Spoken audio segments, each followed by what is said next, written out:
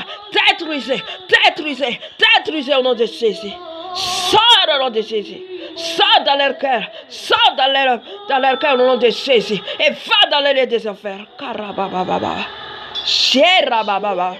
C'est Jésus-Christ qui l'a détruisé. J'ai vu comme il a les pieds qui a détruisé sa tête. Alléluia. C'est ma tunganoe. Tavalataka foana ianao anatin'ny fahatezerana. Fialorana fiatsaram-belati. Les serpents mitsao.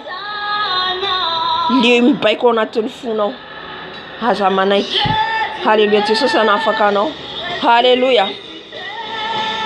Amizao fotoana zao tsika détruisez l'esprit des mensonges.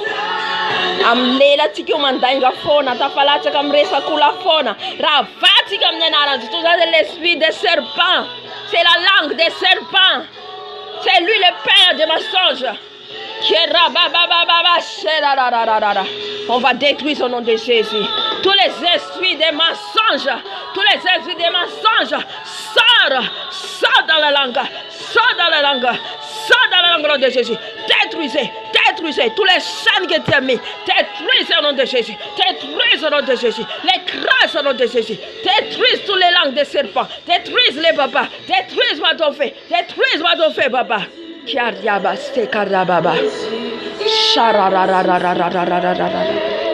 Alléluia.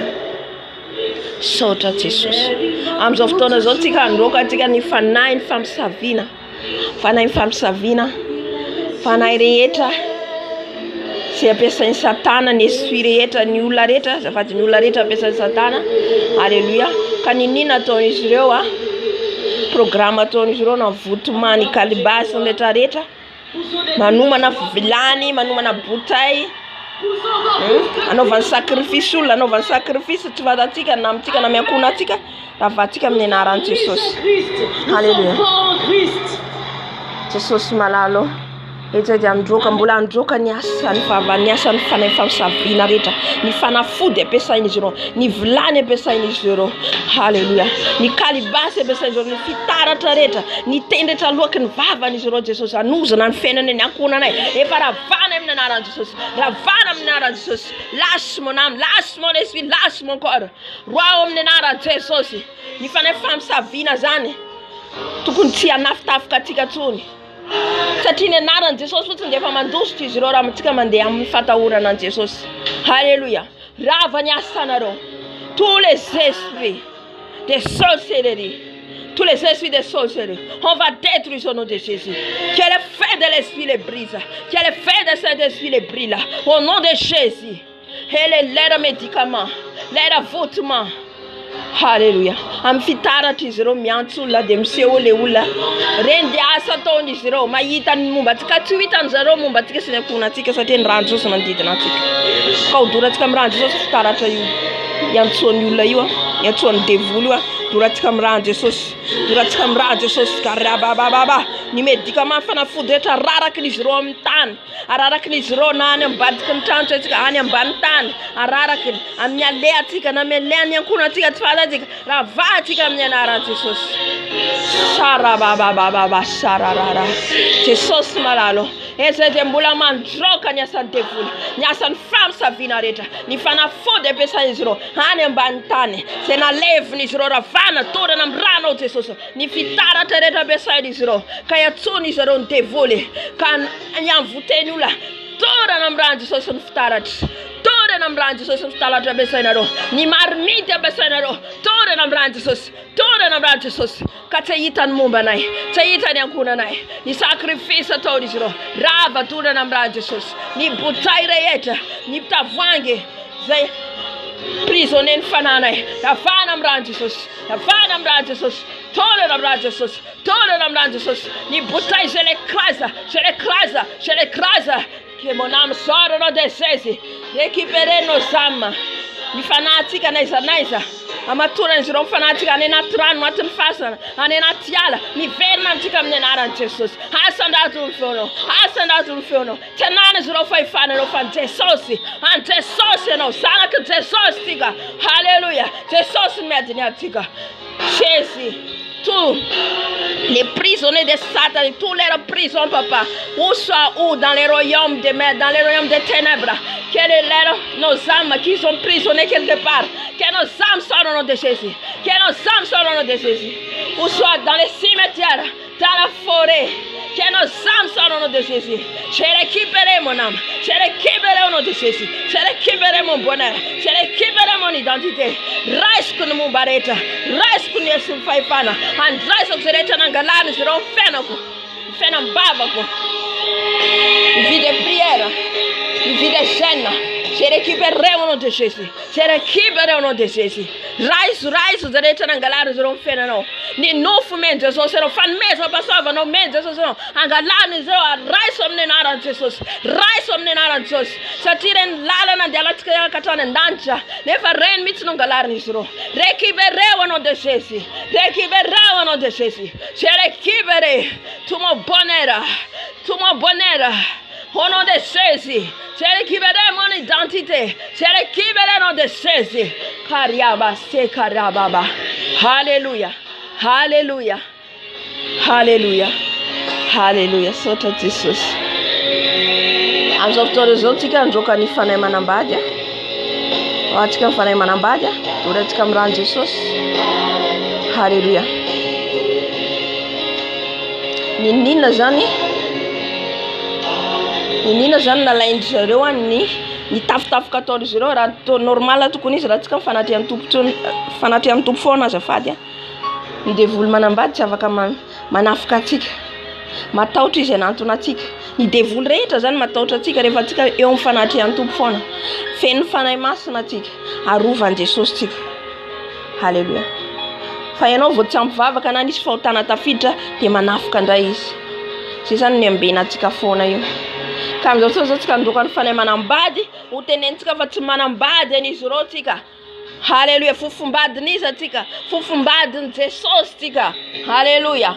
Itsika ilay ampakarina, itsika ilay hiakatra ka tsy hanana ny fahavalo. Tsy ny devoly mihitsy nanambady atsika tia. Tsy manambady atsika ny devoly. Halleluja. Na amin'ny ankohona atsika ary. Satria misy foana miankohona atsika amin'ny ray atsika amin'ny renitsika, misy ao anatin'ny fanompoan-tsampy. Halleluja. Ka ireny tsy fantatsika ny zavatra ataony. Mety mialona izy dia alaina aty anaovantsika azy ho prisonnier-tsika mifanany dia hovadiko isaky ny hariva. Zava-misy daholo zany. Tsika tsy mahalala. Ka ho rahantsika amin'ny anaran'i Jesosy ho tapahantsika ny lien rehetra avy amin'ny ankohona ny raintsika na renitsika na amin'ny raintsika amin'ny renitsika. Ny rahantsika dia efa ny rahan'i Jesosy. Tsy an'izy ireo tsony ny rahantsika. Ka mbola anaovany pacte anoany ny anarantsika dia tsy ambinina zany hoe rava. Halleluja. Efa fofombadin'i Jesosy karaba saraba. Oh Jesosy malalo. Eto zay Jesosy. Eto anatrehany lanitra sy ny tany. Eto anatrehanao Jesosy. Ny fanahy manambady zay mbola manambady anay noany. Mitondra ny anaranay, mitondra ny momba anay. Ny bague de mariage zay forony zareo anoany. Ny robe de mariage, ny costard, ny costume, zay rehetra lamba forony zareo anoany. Aleviny zareo anoany. Halleluja. Ravako amin'ny anaranao Jesosy Kristy Tompo Jesosy. Ianao nitratsetra Jesosy. Satria zay efa vadinao nanaiko anao Jesosy. Nanolo-tena anao zay teo Jesosy. Ny bebaka zay, nangataka ny ranao zay Jesosy. Tsy ananan'izy ireo fahefana tsony zay.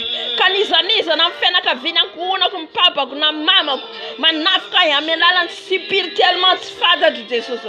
Fa ianao mahita efa rava amin'ny anaran'i Jesosy. Tsy afaka hitoseny vatako mihitsy izy. Tsy afaka anao ninamiko mihitsy izy amin'ny anaran'i Jesosy Kristy Tovovenao Nazareta. Rava ny asanareo, fironganentanareo, ny taratasy nosoratanareo torana amin'ny ran'i Jesosy. Torana amin'ny ran'i Jesosy. Torana amin'ny afony fanahy masina. Torana amin'ny afony fanahy masina. Bague de mariage eto doro amin'ny ran'i Jesosy, doro amin'ny afony fanahy masina. Ny bague de mariage, ny robe de mariage. Mitenena mihitsy ianao. Mila miteny satria eo ny devoly. Manatrika izy amin'izao fotoana izao. Ho henony mihitsy hoe tsy manambady azy ianao. Ho henony mihitsy hoe zay rehetra nanao fanekena tanoanana manao manambady ianao amin'ny alalany spirituel. Ho henony devoly mihitsy hoe tsy manambady any olona io tsy nanao fanekena taminy. Sarabababa. Mila miteny amin'ny monde spirituel, mila miteny. Mila miteny noen'ny anjely, mila miteny noen'ilay devoly ihany koa. Sharabababababa. Jesosy malalo. Any amin'ny ankohonako amin'ny fianakaviany raiko ny reniko. Isanisa Jesosy nanao sakrifisa amin'ny alalany fanahy manambady. Ravako amin'ny anaranao Jesosy Kristy Tompo satria zao efa fofombadinao Jesosy. Za Jesosy efa vadinao hiakatra Jesosy. Ka tsy ananazy ireo fahefana. Tsy andoto ahy mihitsy ireo Jesosy, tsy andoto ny akanjoko ny fitafipanako. Ravako amin'ny anaranao Jesosy. Ravako amin'ny anaran'i Jesosy. Ny ran Jesosy mandrakotra ahy. Efa dorana amin'ny ran Jesosy. Ny devoly rehetra zay amboariny izy ireo kontrola ny fiainako, dorana amin'ny ranao Jesosy. Dorana amin'ny ran Jesosy. Ny zanaka forony izy ireo, dorana amin'ny ran Jesosy. Dorako amin'ny ran Jesosy. Dorako amin'ny afiny fanahy masina. Maintenant, fais. Qu'il va fuir au nom de Jésus dans le lieu des affaires. Alléluia. Amen, amen, amen. Riavana.